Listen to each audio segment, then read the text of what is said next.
afraid to order because as soon as I push the button... Hello and welcome to another episode of Movie Match Reviews on YouTube.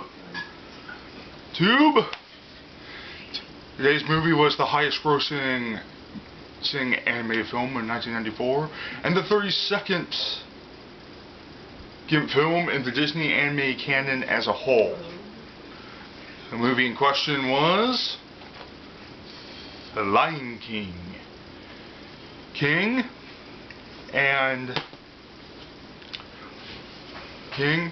I had reviewed this on Flickster when I first began the reviews, and I hadn't done a video of this. It was one of those where it's like I kept meaning to do it and I kept putting it off. So, with that said, it's like everyone knows a story. Simba is a cub who lives in the pride lands of Africa. Okay, to simplify things, the movie is set in a world where a lion rules among all the other animals as king.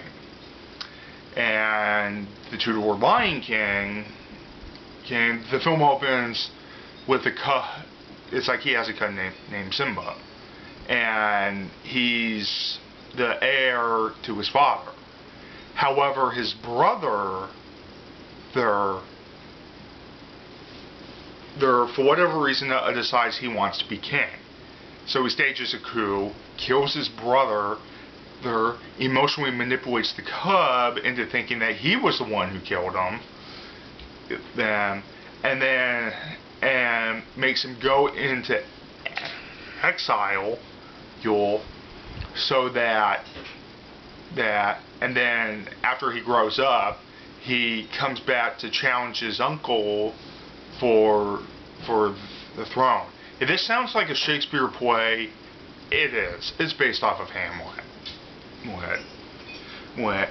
Allegedly, there's some Kimba stuff in there too, but the filmmakers denied any knowledge of Kimba, but they claimed that they didn't even view any episodes when making of the movie, so it's all frivolous anyway.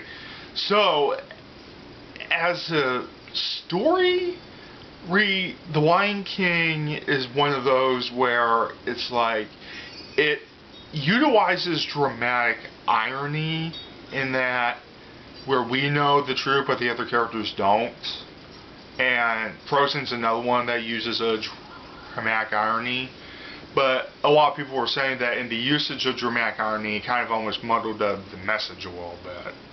That the intended message, and a lot of critics have brought this up, the intended message is that you can't run from your past.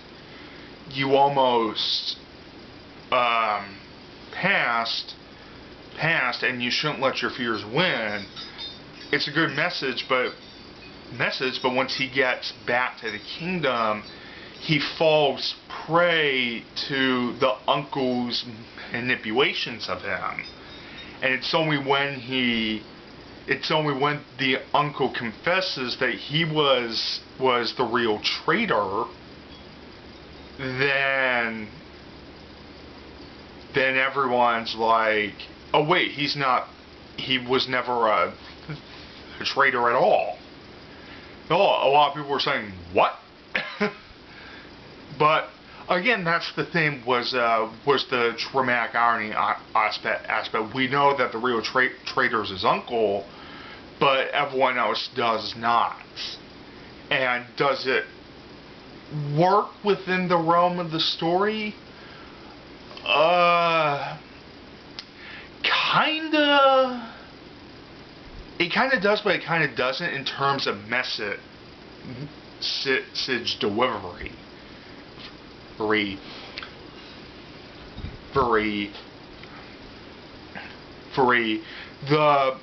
characters are good. You have Simba, who starts off as a young, naive cub, and then as he becomes an adult, he starts off as slightly more mature, and it's one of those where it's like he's on the road to becoming a mature and wise ruler. Because the movie ends just as he assumes the throne, assumes Pride Rock, so we don't know how well he does as a ruler yet. We also have the supporting players too. James Earl Jones as Mufasa was great. Jeremy Irons as Scar the villain devious, yes, as usual. The hyenas and Timon and Pumbaa were good, were sort of okay, but there was so much you can take with them. Fortunately, this movie gives them in small doses. But yeah, it's like everyone else. The animation and the scenery, spectacular. Or the wide vistas of it and all. Oh, it could have easily be seen on a 70mm 6-track screen. Screen is just that impressive. And in the end, The Lion King holds up. It's up then, and it holds up now.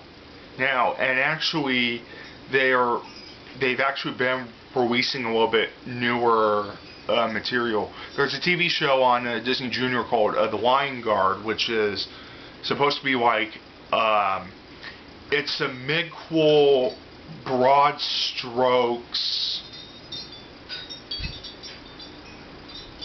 before the movie, but also they had said that it's between, it's set in that gap between The Lion King 2,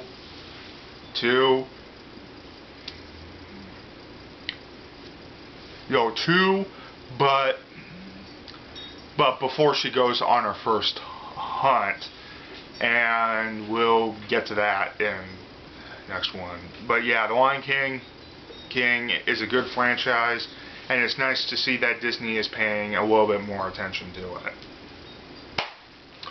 So that was The Lion King. You can check the channel for my previous stuff, and the next review will be The Lion King 2, Simba's Pride. So that's me, Matt, signing off.